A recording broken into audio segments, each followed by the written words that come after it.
Hey guys, welcome back to the Coin Shop Podcast. My name is Kenny Duncan Jr. with my brother Matthew.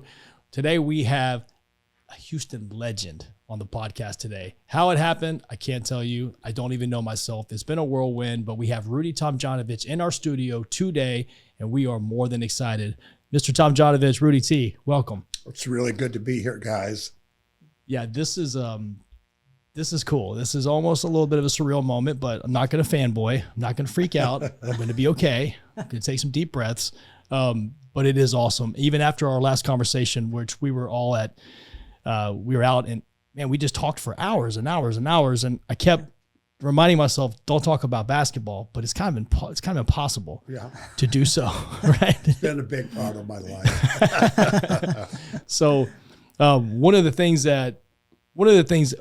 I said for me that I've always kind of looked up to you in terms in the way that you're a mindset guy and you're a champion mindset type of person. And that's kind of what I was drawn to you by, not only as a fan of the Rockets, but also just a fan of people. So I remember the phrase, but I feel it would be horrible for me to say it without you saying it first. So can you please give us the line, give us the phrase? Well, a lot of people repeat it and they say never underestimate the heart of a champion, which is sort of like a axiom or a saying. Of course. But I was sort of, I wasn't proud of myself afterward. I know I've been connected to that phrase, but it was sort of saying in your face to those doubters, and usually I don't get that emotional about criticism. And there was criticism because of the trade. And the reporters are going to do that stuff, but some coaches, particularly a guy in our state, said that it was a dumb trade to trade for Clyde Drexler, so that's what it was aimed at. You don't judge somebody else's what their business is. You don't know what their business is. Right. And just the phrase "heart of a champion," I got that from KJ, from Kevin Johnson in the Son series. He said, "God, these guys have the heart of a champion. It's very hard to beat them." And then Charles, of course, had to throw his 2 cents in there. He says, they're like Texas roaches. You step on them, you hear the crack, you think they're dead, and they scurry away. That was obviously... I like KJ's better than... Yeah. That was the 3-1 series, obviously, right? Yeah. The Mario Ellie kiss of death, right? That's right. And, that shot, I don't know what the answer is, but I loved how it turned out, but he could have missed that, and I could have been hearing about it for the rest of my career, that we didn't shoot the ball at the end of the shot clock. But they were double teaming, and he had a wide open shot, and he did the right thing. Yeah. But it could have backfired. No doubt. Yeah. But that's just one of those calls. That's just one of the ebbs and flows of the game, right? Yep. And I mean, to win a championship, you need a lot of those to go in your favor. You really do. Right. And as a coach, you want to make sure that you and your assistant coaches are communicating all the particulars of what's going on here at the end of the game. And I've had games where our guys have done all the right things and we've lost. I have had games where we did a lot of crazy, stupid stuff and we somehow won it. Well, we were talking about something similar earlier, and actually with you on the elevator, is that you have to have a team, right? And the communication has to start from the top, right? And when we come in, we figure out, so what are we going to do today in business, or what have we been doing right, and how can we build on that? And then where are some of the areas we can improve? And number one, where that starts is communication. Yeah. And in any company, basketball team, team sport, whatever, it's a communication thing. And it all is something that's bred from what we're trying to accomplish. So a lot of times, I don't look at, I don't call myself a boss to these guys. I feel like I'm a coach. I feel more like we're coaching our employees to be the best versions of themselves, which if we all work together, we will achieve the goal that we're working toward. And that's just to build the business. And the business, like a team, is chemistry. It builds every day. With the more reps, the more times we get things right, the easier they become, right? And then when errors or problems persist, then we break them down. We try to find the common denominator, we get them fixed, and we move on.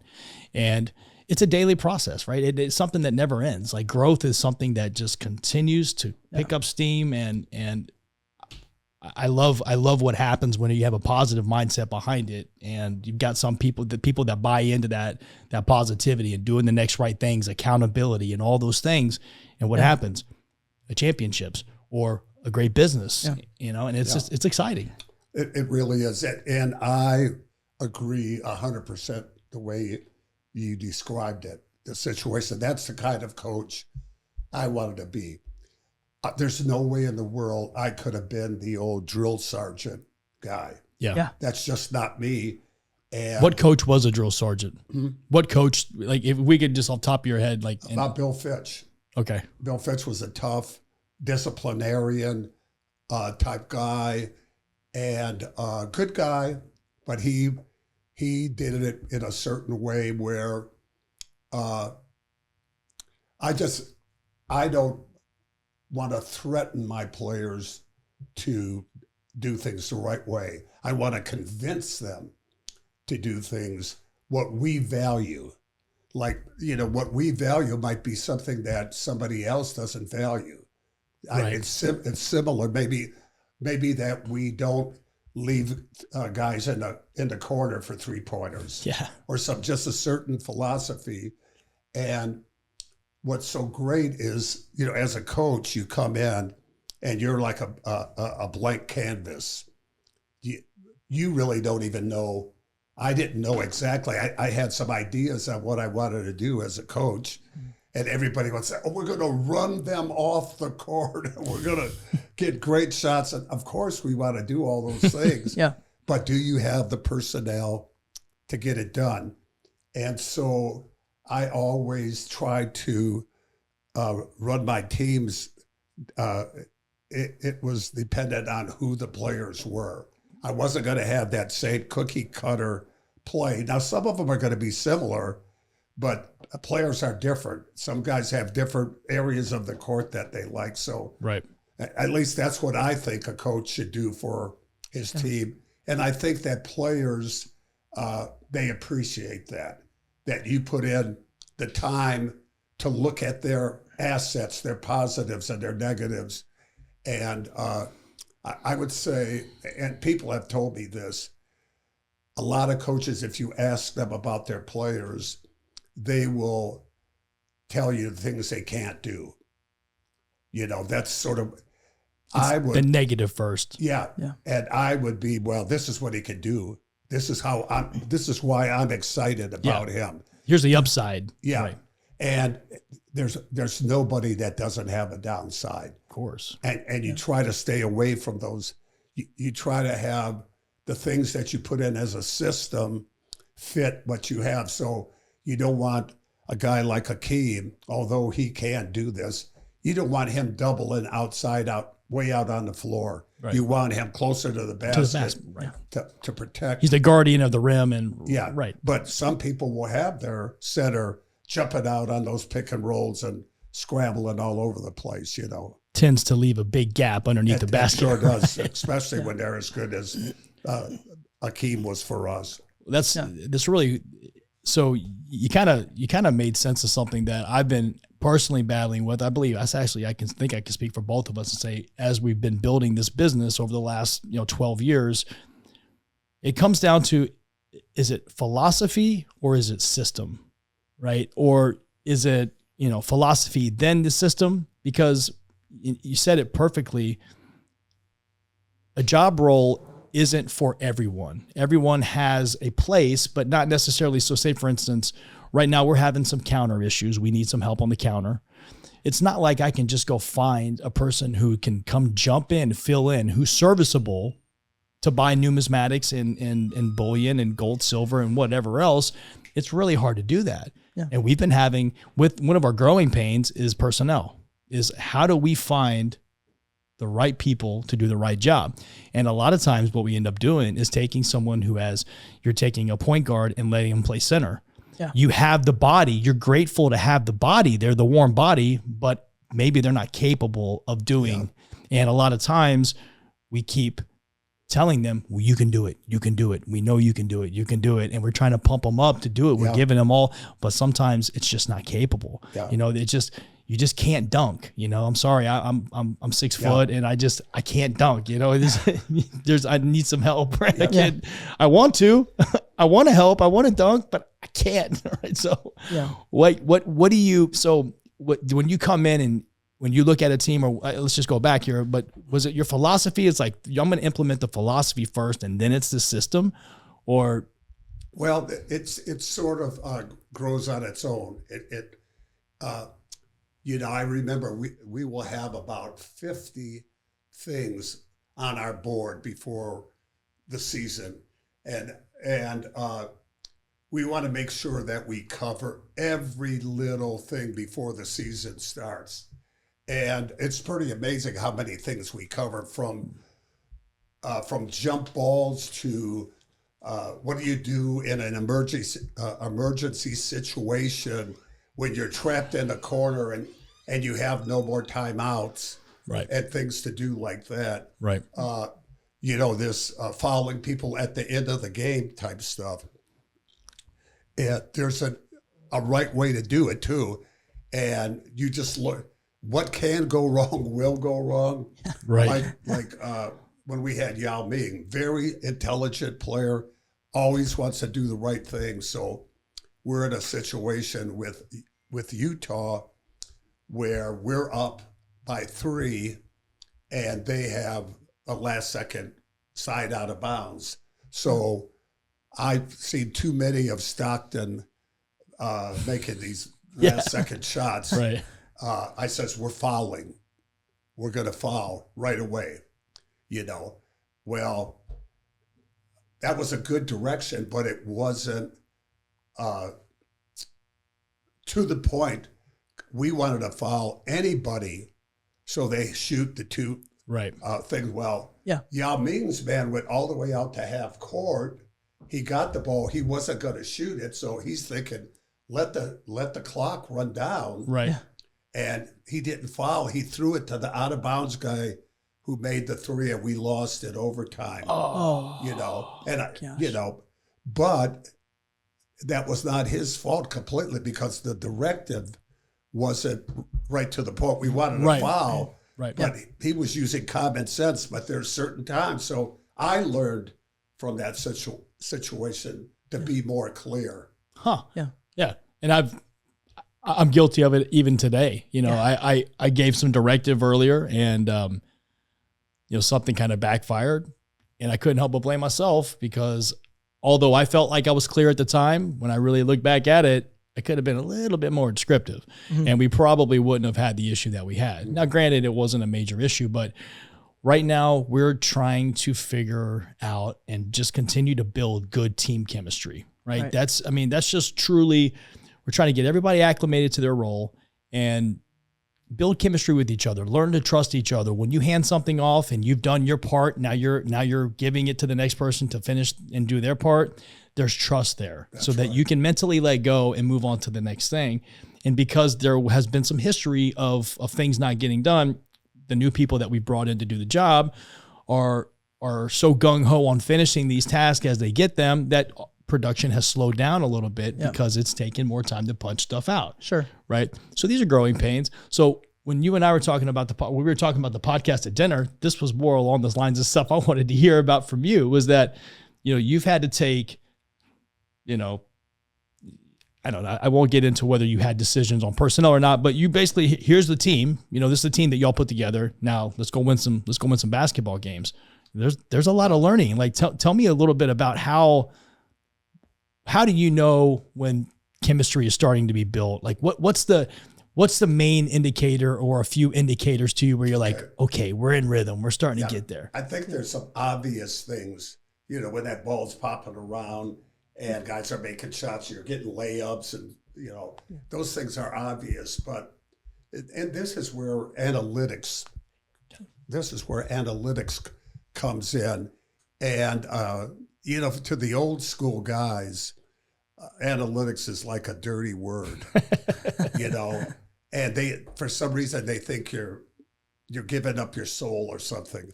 It's just information, So what I like about analytics is it can show when you're having slippage, because there's every time down the court, you can get a reading on what's happening and all that. So that can really, it's going to happen. Slippage will always happen because you get better at the things you work on, but you put those things, I had that list of all those things on that. So as we're checking them off, that one that we checked off last week, we're not doing that so good. So we got to go back and work on that again, Right, that's good. But that's where the analytics really come in handy, because you don't have that much time to even go live. A lot of times we're just getting together to, and that's another thing I learned, expect the unexpected. Don't be thrown, if there's something, come up with an idea to get something positive out of it, Right. Yeah. What's the funnest game you coached? Funnest? Like, what's one of those ones that you're like, man, that was. I'll just have to say this. I never thought about that kind of stuff, but if you look at my basketball cards when I'm coaching, I have this look of concern on my forehead. Or it looks like I might have an upset stomach. And it just, I was completely focused on that job, really to a point where it wasn't healthy. Right. And we were talking about handing things off. So I started as an assistant coach, and I was blessed to do everything you can do on a team, from breaking the tapes down to making the edits to walking the team through the plays and game plan and all that stuff. And that really helped me a great deal. Now, some of these guys who come in, like ex-players like me, some of them they weren't even assistant coaches. Right. So you can't even imagine, I got to see how guys did different things. And you learn. Nobody has all the answers. Right. Right. And I've been blessed. I mean, and I think the best mindset I could have is to be grateful that I'm in that situation, and look at myself as being of service to the team. How can I be how can I help this guy instead of getting into a personal this and that or whatever? Shows concern for that guy, and that you want him to be successful. So I would do that kind of stuff as they were stretching. As the guys were stretching, they're in one place, and I could they're on the floor, and I could walk around and maybe say to a guy who only played 3 minutes, I saw what you did in the game. You did some good stuff, and keep doing that, and letting them know that you're connected to them, you care about them. Right. And I think that they do know. In fact, I'd say the first 2 or 3 months of having the job, I spent more time feeling bad about the guys I didn't play than the guys that were playing. And I just had to work through that. My son plays Little League baseball, and my assistant coach and I, we actually became pretty good friends over the last couple of years. Our boys playing ball together. We coach a team together. His son is really, really good. He's top tier talent. My son he's okay. He's good, but he doesn't have a lot of the intangibles. My son just has a motor, and he just wants reps, right? Where Maverick, my Barrett Rice's son, he's just got all of the intangibles, and he's got a motor. And we have this baseball team, and it's hard for me to make the lineup because we have to sit 2 of the children per inning. Yeah. And I know. It bugs me. You know, I think they kind of make fun of me, you know, but I care. Like, I want to see these kids have fun, you know, and it's unfortunate that we have to bench them, you know, Sure. It is part of the game. Not everybody can play all the time. And, you know, I get all that, but it is hard sometimes. And I end up feeling bad, you know, like one of the moms asked me, they said, hey, do you mind thinking about, this is my son's last year in this league. He's not really playing a lot of infield for y'all. You know, do you mind putting him in the infield?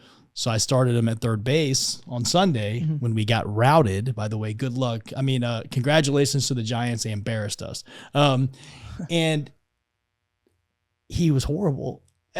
He made a couple errors early, and, you know, I just, you know, I shook his head, on the head. I said, get in there. I was like, now you got a taste of it. You know, now you got a taste. And I pulled him out, you know, afterwards, and it's hard, you know, it kind of bugs me. And these kids are 6, 7, and 8 years old. I shouldn't be worried about them, but it bugs me a little bit. Yeah. One thing you said was interesting. We had Russell Ibarra here last week. Russell owns Gringo's Tex-Mex, the restaurant chain. Familiar? He started in the business as a dishwasher, and he worked his way up, and he did all of those things, like film room, like doing all of that stuff. And I'm similar. My dad made us all do the same things. Every single one of us. We started picking up trash outside, you know, doing things, working in the store, you know, learning on the counter, working in the back, sorting coins, you know, being of service, helping. And then as we got older, it was take a little bit more as you get older, and only take what you were putting in. It wasn't just take, it was, you know, you're here every day at this hour. So it's amazing how a lot of that stuff does translate, that when you do the grunt work and you're building up, once you do get to that platform and you've got that platform, you know a lot more than the guys that had the carte blanche all the way in. Absolutely. Right. And you can also have some compassion for the guy who's got to do the work every day, because you know how hard it is. Sure. Yeah. And I mean, I just talk for our guys, but I know, like, me jumping in and helping them out and doing something that I probably don't have to do, just to show that we'll do it. And, you know, being able to do that, I think our guys see that, and that's why they're able to push through and do stuff like that every day. Cause we're doing it by example. Yeah. Well, we're there doing everything that they're doing. And if they fall or they need help, we're right there to help them out. And I think it shows that support that keeps everything kind of. Well, if the head coach isn't a part of the team, then you've got no team, right? So we have to essentially help out wherever we need, and we need to have that vision to know when to do it before it gets to be too overbearing for them, where they feel like they can't ask for help, or they don't want to bug you, et cetera, or they don't do it and it doesn't get done, and all of a sudden you have a problem. There you go. Yeah. Right. And they didn't want to bug you, et cetera. So that's the vision. You have to see that stuff coming, and you have to manage it properly. And that's managing, right? That's coaching. At the end of my career here in Houston, I ran into a gentleman that I would call not a nutty professional, a scientist. Yeah. He was a scientist, and he had a tremendous system of taking a human and testing them by doing some kinesiology, and what he got after an hour. And then he would ask one question, which was multiple choice. So you're not going to get a whole bunch of flavor of what the person is all about. Right. He's just reading how his nervous system is picking up. And he could tell me stuff about players that we had no idea about. Wow. I mean,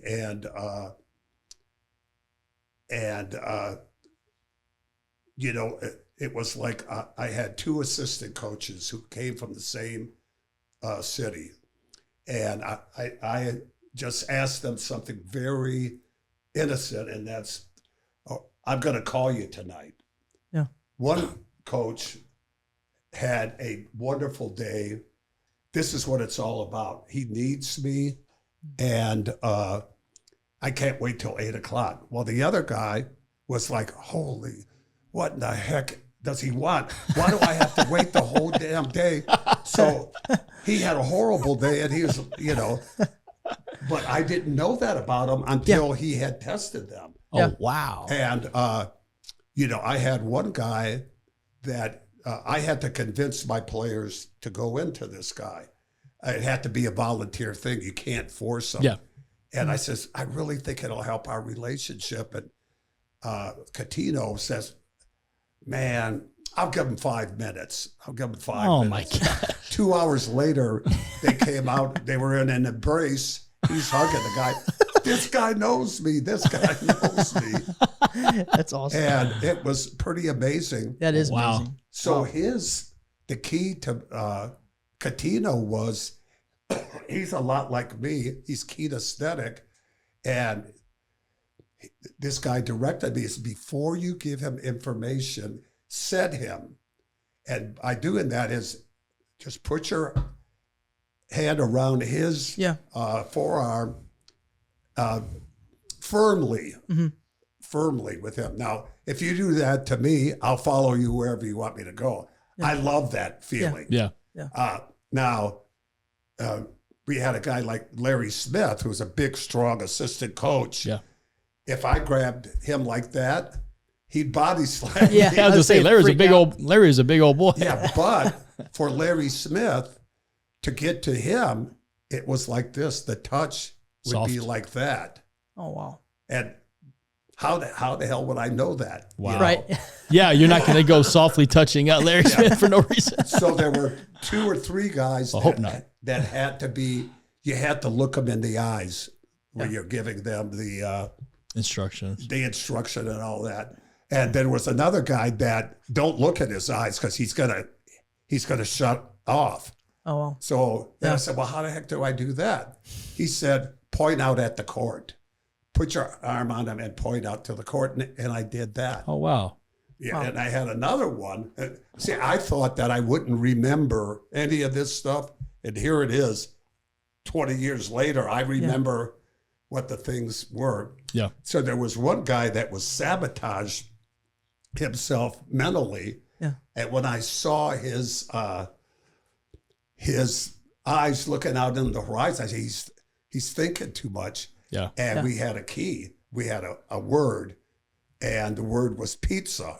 Snap him out of it. So and then he'd say, oh, yeah, coach, I was doing it. Yeah, thanks, guy. So he goes back out and he's focused now, and he starts hitting shots, and I'm yelling, pepperoni, mushroom, and all that. And he's having a good time out there, That's awesome. And it's unfortunate that I got sick and I had to leave the job, and then that fellow passed away, but he had a wonderful technique, and I really wanted to learn how to do it and just give it to other people because it was amazing. Do you know anybody else? Have you? Okay, no. Wow. I'm gonna have to research that. That's pretty cool. Yeah, that's pretty cool, and it makes perfect sense because some grounding for everyone is different, right? Yeah, the way exactly. It's just. I mean, I'm sure you could put some people in a subcategory, but for the most part, it's going to be. See, I always had, I said, what if we did, I believed in meditation and things like that. I said, what if I was the voice on the meditation? Sounds kind of corny though. Oh, relax, fellas. You got a good voice for it. Coach talking. I could hear him doing some Whataburger voice. Right? You got that good deep. It's like, I know that voice from somewhere. Where is that? But he's told me maybe 1 or 2 of them pick up stuff because of that. Some of them are visual. Some of them are, what do you call visual or oral? Yeah. But it was really exciting. And guys who were in contact, we still talk about that whole deal, how that guy found out. I got to research that. That's cool. I got to put my wife on that. She loves that type of stuff. One thing I wanted to talk to you about a little bit. We've got a draft. The Rockets have a draft coming up. You were the number 2 overall pick. I mean, a lot of things went into that, though. Well, okay. For me, I realized that I probably wasn't, I wasn't the second best player in that draft. I was already signed. Yeah. I was signed before the draft because of the merger, which was a real interesting story. So an agent had told me, and I was too naive to know exactly what he was doing, but he said, what do you think you could make? And I threw a number out there that I thought was good. It wasn't crazy. And he says, I could get you that.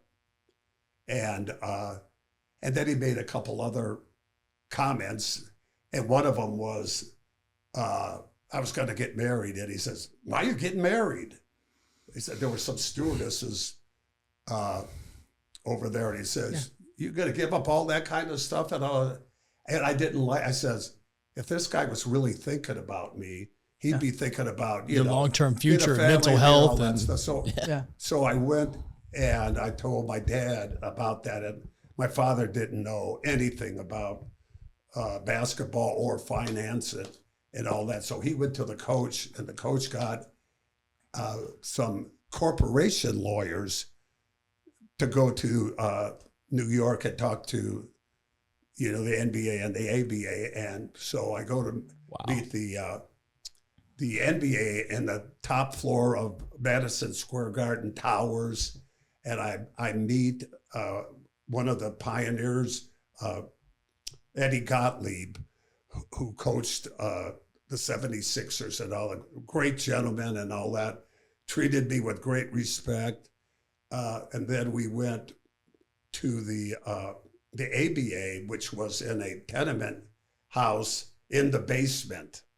Wow. And they had a financial wizard who, I remember he was a short guy, and he was sitting on a bar stool and his feet didn't even hit the ground, but he had gigantic cufflinks on, and this guy was a financial wizard. And it was the Utah Stars, and they says, well, we would like to give Rudy that deal we gave to Rick Mount, which is $1 million deal. And first thing goes through my head, I said, damn, I didn't want to be in the ABA, but $1 million, are you kidding? And so these guys I had just met the day before, these attorneys said, nah, we don't want that. Just give us 100,000, cash and all that. I'm like, what the heck is going on here? Oh, time out. They explained it was an annuity that they were giving these guys, and the people that were responsible for it were going to be dead by the time the payout was there, and those guys didn't even get paid. Oh wow, Wow. That's horrible. But anyway, it started a relationship with those attorneys that I had through my whole year, and that was my whole career, and that was a big time deal, not to have worries about what the hell your money's doing. There were so many guys on my team that didn't know how to get in touch with their lawyers and getting had scammed. no idea. Yeah. So either way it shook out, you were the number 2 overall pick. Yeah. I mean, that's huge, right? Yeah. But you know what used to happen back then, and it ruined teams and it screwed everything up. The new rookie came in, would make more than a 10-year All-Star. Upset everybody. Because you had the 2 leagues. Yeah. And it was crazy. It was really crazy. And they came in with a salary cap. And really, I don't even think they need agents that much, because you're basically, wherever you get drafted, you can only make so much. Right. Yeah, the agents would be for outside deals, or you had a signing agent or a sponsor agent or whatever. I was bringing that up to segue into the Rockets potentially having a lottery pick. Well, the worst they can be is 4, I think. Right. Which is 3 picks ahead of them. Same situation we got into last year. Yeah. And we got Jabari. We got Jalen the year before with the second pick. Did Jabari was the second or third pick? Yeah, I'm not sure. Okay. But either way, have you seen Victor? I've seen a little bit of him. He's very interesting. Yeah. But also a question mark. Right. Just because of size. Yeah, size. Yeah. Looks like you could put your hand around his arm or something. Kind of got the Kevin Durant, but he's almost too tall to be Kevin Durant. Yeah. But I tell you what, he tries to do some of that stuff at that size. Oh, I see it. I see it. So it'll be interesting. He's like the big Kristaps Porzingis. Yeah, Kristaps. But he's a little stiffer than this kid. This kid is more athletic. It's crazy. It's the same thing I was talking. Kristaps he's very stiff. Yeah. It's almost like from here, it's like everything is a waist movement, or there's not a lot of shoulder rotation. Yeah. There's not a lot of upper half movement. Where Wemby looks a lot more fluid with some of his movements. But I think he looks like a project. He doesn't look like a Zion that would have come in and started. But I mean, Zion's obviously been hurt for the last 2 years. It's just sad because I thought he was going to be such a juggernaut. Two of the strongest guys ever to come in. The kid from Ohio State years ago. Oden. Greg Oden. In fact, Oden was a rookie, and they were like, which one is your son? Yeah, he looked old. He kind of had that older look. But, he came in, poor thing. He could never really get started, had the ankle issues, and just never really recovered. And then that weight, when they start gaining that weight, it's almost kind of the sign of the times there. Right. Yep. That's right. Got to keep that weight off. It's hard to be mobile when you're 40, 50 pounds overweight. You traveled a lot, right? So where's the best? Or I said, what is your most favorite city to visit whenever you were traveling? What would you look forward to in terms of a road trip? Well, if you had your favorite restaurants, little hangouts. I used to drink in those days, so I had a lot of hangouts in a lot of places. Usually on the wrong side of town, because that's what I was attracted to. Take a walk on the wild side with Rudy T, huh? But there was a place in Denver called El Chapultepec.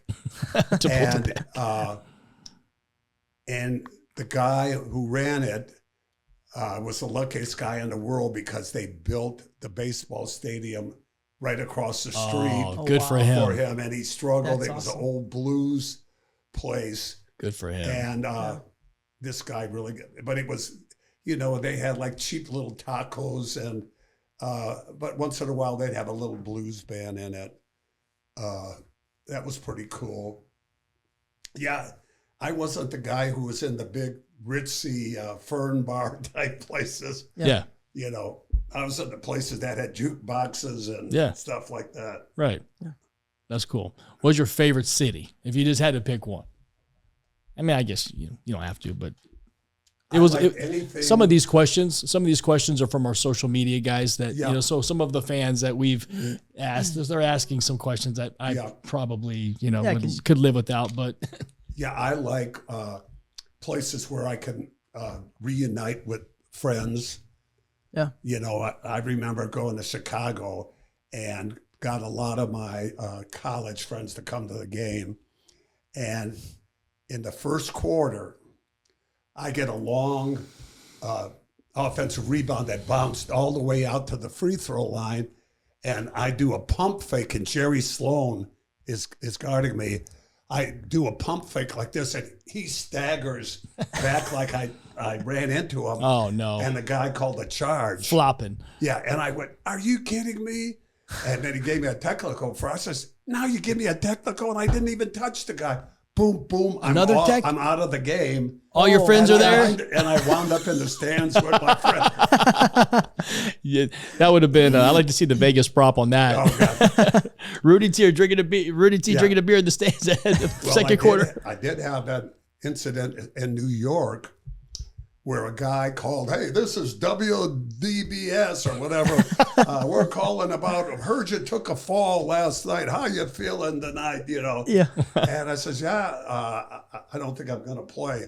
And the guy's in the lobby, and he's not playing. Tomjanovich isn't playing.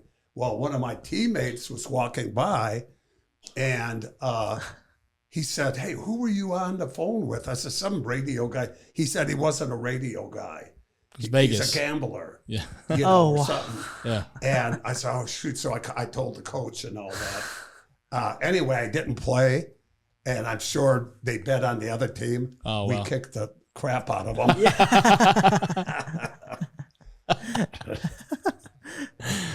That's awesome. That is cool. So we're coming up on the anniversary of the championships, 30th anniversary. Exciting times. Times. It seems so far away, but man, it still feels awesome to live in the city where, get back-to-back championships. I mean, that's pretty freaking cool. Yeah, I was in my own world during that time as far as just studying, rarely even leaving the practice facility and all that stuff, just doing my work down there and getting game plans and all that. And once in a while when we pulled the tape, we didn't have the high class, we had the big old tape. So you pull the tape off, the TV comes on, and I would see, I said, there's got to be something going on, some kind of unrest somewhere. There's people in, I don't know where there's Brazil. Where is that? They said, that's Richmond Avenue. That's our fans. I said, you're kidding me. I said, that looks like there's, hundreds of thousands of them. There were. It was crazy, and, but I had no idea all that was going on because you're just in your own little world, How does a fan impact make you feel personally? Like when you're like revered and how does that pump you up? I still can't believe it because I felt it differently as a kid. As a kid, I felt, how do I become one of the guys or whatever, or how do you don't know how you fit in or whatever. Right. And felt both my parents were very shy and uneducated. My father went to the 2nd grade. My mother went to the 6th grade. And I don't know how you could get away with doing that back in those days, but they did. Right. But they were loving people, and they didn't have any social skills. So I was sort of like a damn somebody raised with wolves or something. I was not ready for the real Had like world. a bow and arrow and I couldn't. We didn't have a place in our house where we could face each other like this. Our table in the kitchen was up against a wall, and we never ate there. We ate in the living room, so I had no social skills. And all the things that have happened to me are just like a miracle. I was just, you just take care of whatever's in front of you that day and keep making progress. But that's, like being a coach, I never dreamed about being a coach. Although I have those kind of qualities, I didn't have the personality to be the guy, hey, you got to get that right. But I made it work, and I got great advice from my assistant coach, Carol Dawson. He said, just be yourself. Don't try to be somebody else because eventually it's going to wear off. Just be who you are, and it worked. I'm as surprised as anybody that it worked. I mean, a positive outlook on life, doing the next right thing. Those are pretty simple things, and they seem to work pretty well. Yeah, but we're crazy. Yeah. I get Humans are crazy, and I know insane. I know that when I have time on my hands, if I don't have a thing, my mind will create a problem, a negative one, and it might not even be real. Sure. In fact, I would talk about that with my players. I called it the clouds. The storm is coming in, and the storm is blocking us from our goal. Wow. And the storm could be an article somebody wrote, but isn't even accurate. It isn't even accurate. Yeah. And, and how these things could tear your team apart.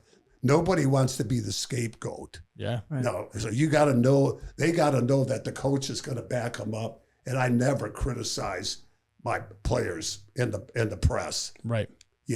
I'll say, we didn't play good. We didn't do that. Now, the reporters would be mad at me. They wanted me. They want some juice. They want something. Yeah. And write I just about. said, "You guys do that. That's what you do. I don't have to do that." Was Feigen? He was great. Yeah. Okay. He wasn't one of those guys. So Jonathan Feigen is the beat writer for the Houston Chronicle. Yeah, but we had some of the other guys that were beat writers that, they got to put opinion, and that's their job. Right. I understand that, Right. I follow a lot of the Houston beat writers on Twitter. Shams, and there's a guy, Roosh Williams, that I follow, and they give some cool, Rockets insight stuff. You got that social media obviously wasn't a thing back then. How did you protect the players from the negativity from the outside? How would you shield them, or how could you shield them? You can't. Yeah. It's there. You got to deal with it. And, they got to face it. And I like to sort of bring those things up in a controlled, not a emotional type thing. I sort of tried to predict what would happen, like especially during that lockout year. We had added Scottie Pippen to the group. Clyde was gone. And we had we had Steve Francis and Catino. Yeah. So now we had a mix of players, and we hadn't played enough games to have certain guys prove things at the end. So I had to come up what I think would be the best thing. And I says, I want to have a fight now. Let's talk about this, and let's get everything out. Let's get everything out here, because we got to find a way to do it. And when that moment comes, we all have to be on the same. Be ready. Yeah. And it came, and we were there, and I says, this is what I was talking about. And this is what we're going to do, what we worked on. That's awesome. And we went in, and he drove, he got a good shot. Shaq was there. I thought it was a foul. It wasn't.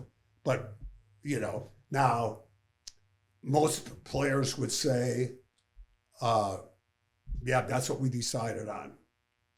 Yeah, I had one guy that says, can you believe that? And he was the guy I asked in the huddle. He says, yeah. But now with the press, he's going to go the other way. Yeah. Yeah. And it's just crazy. Why?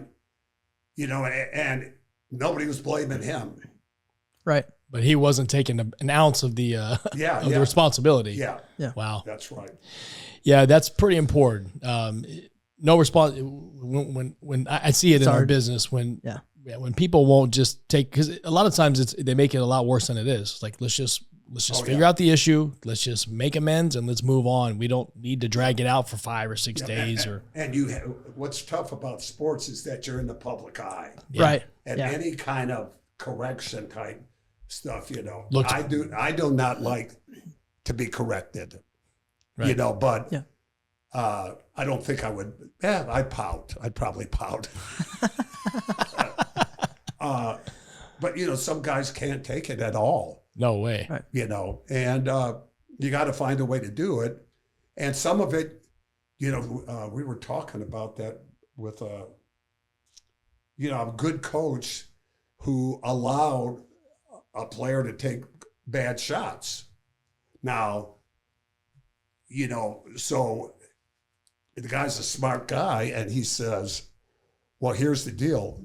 I could discipline him and lose him. I can lose him. Or I can go along with it and be a middle-of-the-road team. Right. So somewhere along the line, he's not going to make it as a coach a long time being a middle-of-the-road guy. Wow. He's got to find a way to get that guy to perform. take better shots without threatening him, Sure. Yeah. But the guys are sensitive. I was a very sensitive player, too. I would have had a hard time coaching me. Right. Because I hated to come out of the game. I would have had something to say, oh, geez, what the hell are you, Yeah. What game are you watching? Yeah. I'm the hottest thing on the court today. So what is and I don't want to get too personal, but just what does a day for Rudy look like now? How are you, what's the, I guess, work-life balance? What do we, What are you doing for fun? What's relaxing day for Rudy T? Well, I don't do much, but I find I have a hard time getting it done every day. Golf is big. I'm trying to get into music a little bit. Not very good. Not a good singer. But if I keep a positive attitude, That's right. who knows, there might be a little group of, little women like this that would like an old man. There you go, strumming on the guitar. Strumming. Yeah. Yeah. And I try to, I'm a conspiracy theorist guy. All right. I love doing that stuff. Let's get into one. No. She said, they're going to think you're crazy. But let me tell you. So I guess this will be a twofold. How did you guys like the store? What did you think about the coin shop when you came in? I think it's awesome. I didn't realize there'd be all these other things there too. Other than coins, yeah. Right. Yeah. You didn't realize we have a Picasso and an original Marc Chagall. And some of the Tiffany lamps. Some of the documents were pretty amazing too. Yeah. Right. And some cards. I remembered some of those cards. When I was a kid, we didn't have any money, but I'd find a way to find a quarter somewhere in somebody's pants. to get a Sandy Koufax 56 I had so many tops. of them. Yeah, sorry. And,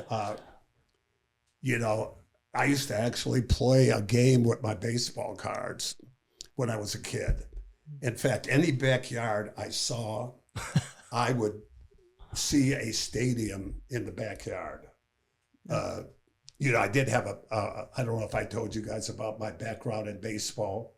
My city won the Little League World Championship when I was a kid. Yeah, we talked about that at dinner. Yeah. So I would have a stadium and I would have the bases and everything was geometrically correct. There were right angles. I had stuff of my father, who was a sanitation worker. So he was sort of like a junk man.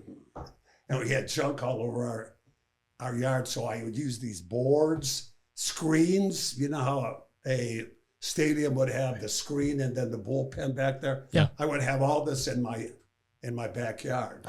And I would play with a ball of foil and a clothespin.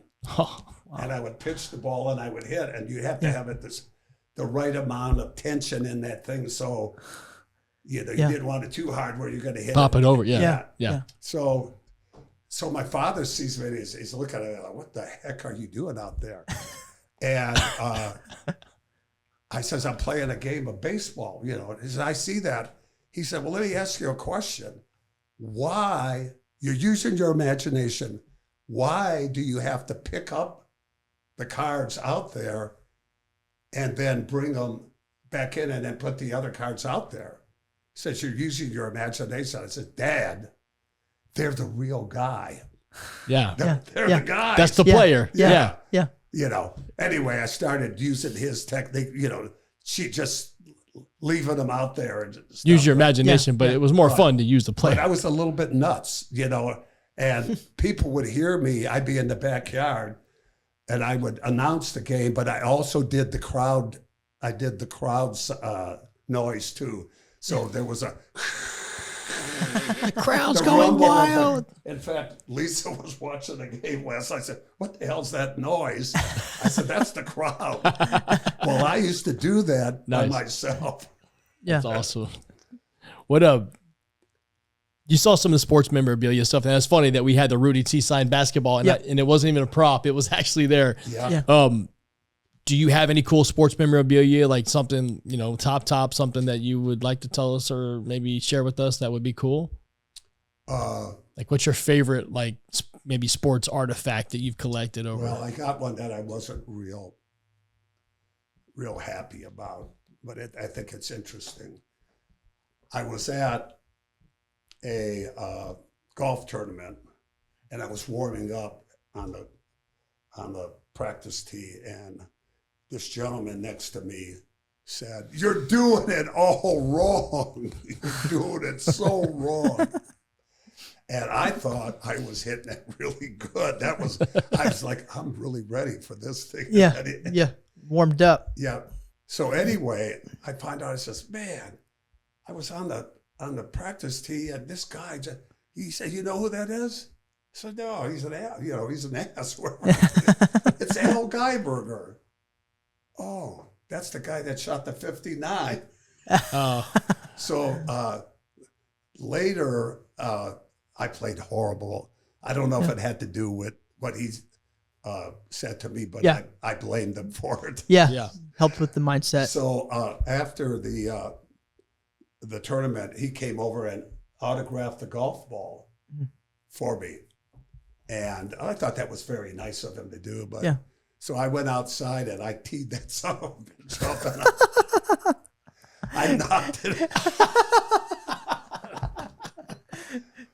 Thanks for the advice. That's right.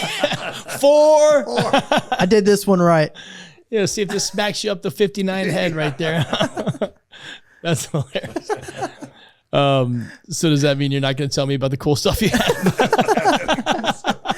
So you had it for a second, and he teed it up. So you're deferring the question because you've got the flu game jersey at home. That's awesome. Who do you think is going to replace Steven Silas? Well, I don't know. That's a good. Yeah, I mean, that's a good question. I hope I'd like to see him turn it around. I think they can. I like Jalen Green. Yeah, I like Jalen Green. He met my son through a friend. We'll talk about one of the coolest guys. That's good. I mean, he was really cool. Just a cool guy, very genuine. Looked you in the eyes whenever you were speaking. When my son talked to him, he got down on a knee and had, eye-to-eye contact. And I remember that. And believe it or not, but little things like that to me, they matter, right? I mean, you have to think that that's a measure of a man when he has enough respect to A, look you in the eye, but B, also to, I mean, he's busy. He's got stuff going on. It was right after a game. It wasn't something that I set up. I was invited to do it. So I don't like that, like trying to, I get it. You're after a game. You've just, been on the court for however long. I think he scored 27 points and had 6 rebounds. I mean, he had an active game, He could have easily went to the showers and said, hey, I just can't do it. But he took the time, came back, signed a jersey for my son, asked him like 4 or 5 questions, communicated with him. And I just thought that was a freaking cool deal. Yeah, it is. Harden wasn't doing that. Yeah.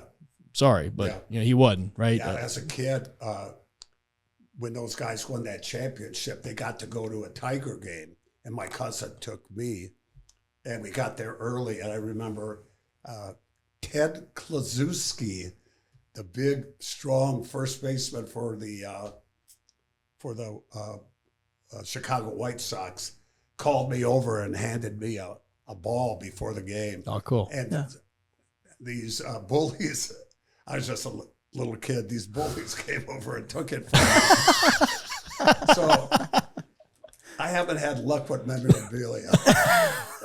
Well, I think we're going to gift Rudy. So we've been actually working on something. I was hoping to be able to present it to you on the podcast today, but we got screwed around on shipping. So, ill-timed. I'll take it on me. I probably should have gotten on top of it a little bit earlier. We like memorabilia, but we don't really sell it. We collect it. So we just say a lot of it stays in house. A lot of it stays. People are like, I want to buy that. I'm like, I don't want to sell it. When we were in the vault earlier too, I wanted to show. I have a Babe Ruth baseball, autographed Babe Ruth baseball, but it's also got 13 other Hall of Famers on there, including Frankie Fritsch, Lou Gehrig, Joe Wood, Hank Aaron. Wow. And it was owned by the great grandfather of the Elias Sports Bureau family. And he actually took this ball around with his son and had all of these players sign it. And it was, I believe it's almost a 40-year span in which they kept the ball and kept adding names. Oh, an amazing story. I bought the ball from a collector, a very advanced collector, and we collected it. You guys see the movie Sandlot? Of course. Baby Ruth, of course. I lived next door to a Sandlot guy. Oh, really? Yeah. That's awesome. Which one? No, he was a old man that didn't want balls in his yard. Yeah. Oh, yeah. And he had dogs and all that. Yep. So, Yep. I mean, for decades, he kept balls. So one day I come home and the guy is sitting in my living room watching big time wrestling with my dad. I mean, the demon was in my house. Wow. Couldn't believe it. Well, what happened? My father, he had gotten sick, and my father helped him out. So he was they were over having dinner and all that stuff. And I'm like, oh man, the damn guy's in my house. Wow. The next day, he gave me a box of balls. I mean, there were like 100 of them from all the years. And I showed it to one of the older guys. He said, I kicked that football one time, and it went in his yard. Never saw it again. That's horrible. That's horrible. Well, I want to thank you for your time. We greatly appreciate you coming on. Giving us your time and sharing some cool stories with us again. I had a great time too, guys. Yeah. Let's do it again. Let's do it again. It's fun. Enjoyed it. I like your when we first met, I would have never thought that we would have sat there and just hang out and talk for hours about all the stuff that we talk about in the office. I mean, so we positive mindset, looking out for each other, taking care of one another. You don't hire people. A good one. Go ahead. From some of your questions, something that I learned, just because I have a thought doesn't mean that it's true. Mm-hmm. Just because something comes into my head doesn't mean that, that's reality. It's just a thought. Yeah. And it could be based on the wrong things, and that's the Emmett Fox, I think. It sounds like an Emmett Fox type of. It could be. Yeah. So many times my wrong thinking got me into situations where if I would have talked to somebody, I said, oh God, that's not the situation here. Yeah. Just to slow down before we make decisions, and maybe talk to somebody, right. But then you also, you like to be a committed person. Right. And then you start to question yourself. Yeah. So I'm getting some stories that are coming up. Come on, let's do it. Yeah. Man, let's do it. So we're playing, I believe that you should have adjustments. You should have things that you can go to and give your guys a chance to do something. In addition to the game plan, right? So you got a game plan, and then if you see something. A plan B and a plan C, just in case A is not working. Perfect. Yeah. So, and usually we would do that quickly. Yep. But we're playing Phoenix, and they're very explosive, and we just come up with a game plan that we're not going to double team the pick and roll with KJ. We're just going to play it with the two guys, and we're not helping off of Ainge, Marley, or Person. All great. How good was that team too? Really good. I know. They were so good. So in one of the games that we could have lost and ended it, Larry Smith, who's sitting next to me all the time, knows that we usually change. Well, KJ is going for 40 plus points, and the game is close. And finally, Larry can't take it. He's very, very loyal, but he can't take it. They're killing us, man. We got to change. They're killing us. And I says, Larry, I know, but I'm not going to do it this time. I said, I'm not going to give up a three-pointer. And I could have been 100% wrong. Yeah. Now that is being committed to something. No, when Larry, Mr. Mean Smith is bad. I'm sorry, Lord, no. So I remember that series, and I was devastated. Well, you know what happened in that series too? Well, at the end of the game, Danny Ainge took the ball and threw it as hard as he could right into Mario's face. Yep. Wow. I thought it was a mistake. I thought he was just playing the game, and it just happened. He got fired up. He did it, and he said he did it in Phoenix, and when Robert Horry was there, that's when Robert Horry had no respect for him, and he threw the towel in his face. Yeah. Yeah, man, it was the perfect storm of people on that team. I just felt like, and I told you before, I'm a huge Robert Horry fan. As a kid, I collected baseball cards. I didn't collect any basketball cards because number one, there weren't a lot out there. Yeah. A lot Tops. I thought Tops was making a series, but they didn't do a very good job like making them attractive for young kids. Where baseball cards were starting to come out with all these new little inserts and things, so you wanted to buy them. And football cards were dead. Nobody bought football cards, right? I mean, I had John Elway rookies. People were like, here, $20. I mean, John Elway rookie, you know, and you're thinking, you know, $20. And now you got me lost on what I was talking about. What was I talking about? We were talking about. Yeah, you're talking about the. He was just talking about the Suns game, that series. Yep. Yeah. And then you were. Suns series, you were getting into when you were watching that series and some of the things that. I know, but I was talking. Oh, I only had 2 basketball cards. One of them was one rookie. It was one Shaq, and I had one Robert Horry. Oh, yeah. Really? And this is before Houston swept Orlando, but I just thought Shaq was like just a freak of nature, and he just had such swag back there. Before a lot of people had swag, Shaq had swag. He really did. That guy had swag, man. He was an animal.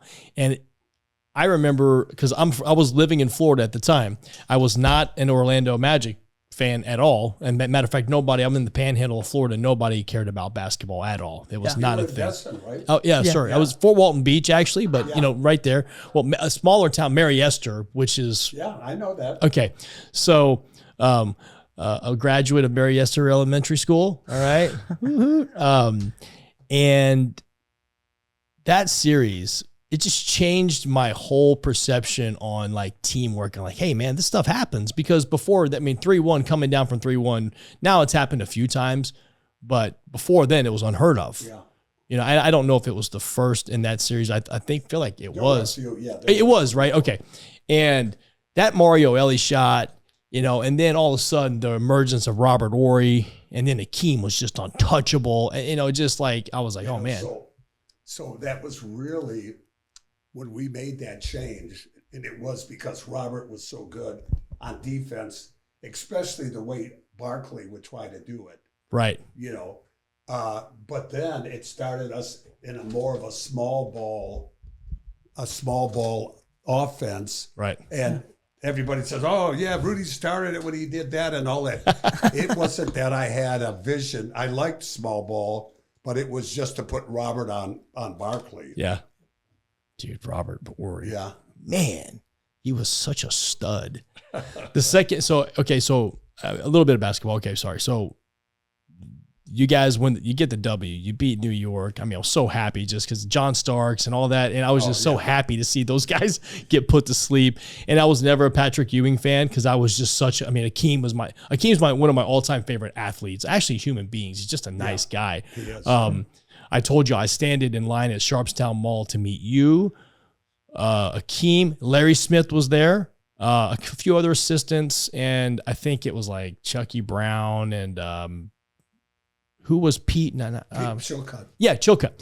So some of those guys. But Akeem, you were in Akeem. So we actually owned a coin shop in that mall at the time, Gulf Coast Coins. That was my dad's very first coin shop, and he ran it with my Uncle Johnny. And I would go there and sort coins at 12 and 13 years old, and I'd be sitting through Buffalo Nickels and Indian cents and Mercury dimes, and they were like, the Rockets are coming. And when I say like my family's a basketball family, we're a basketball family. Like my dad is a player. These kids all played well. I was never a great basketball player, but I loved watching it because I came to Houston. I lived in Florida, so during the summer times, I'd visit my dad in Houston, and it was a basketball playoff time, right? Yeah. So it was. I grew up watching, it was the Magic and Bulls, Magic Bulls and Celtics, and then Detroit, and those are like the 4 teams that you would just expect to see in the playoffs for those runs, and we were huge Rockets fans. Dad would take us to the games, but the Rockets weren't playing well at the time. I think this was Don Chaney basketball because I can remember him picking me up from the airport one time, and Don Chaney was right next to me getting bags, and he goes, he was the coach of the year. That was that was 80. It had to be late 80s, early 90s. Yep. So with the Rudy T basketball era, was when we started having players that were like, oh, wow, we got some cool players now. I mean, you got Akeem Olajuwon, then you guys drafted Robert Horry, you had Kenny Smith, and then Mario Elie, and then also, too, a lot of, like, blue-collar guys who came in and showed up to work with their lunch pail every day. Chucky absolutely. Brown. I mean, some of these guys, Carlos Herrera, I mean, those guys were getting buckets. Herrera had how many offensive boards in one of those games where it was like... Well, he was big in the New York series. Yeah, he was huge. Yep. And it wasn't somebody that you were going to say in the beginning, so if Carlos Herrera has a great game, he's going to make an impact. Right. Like, it was like... It was good to... brought their lunch pail. To mention him in that speech. And then I saw him a couple days later. And we talked about this. He did not expect it at all. He felt great.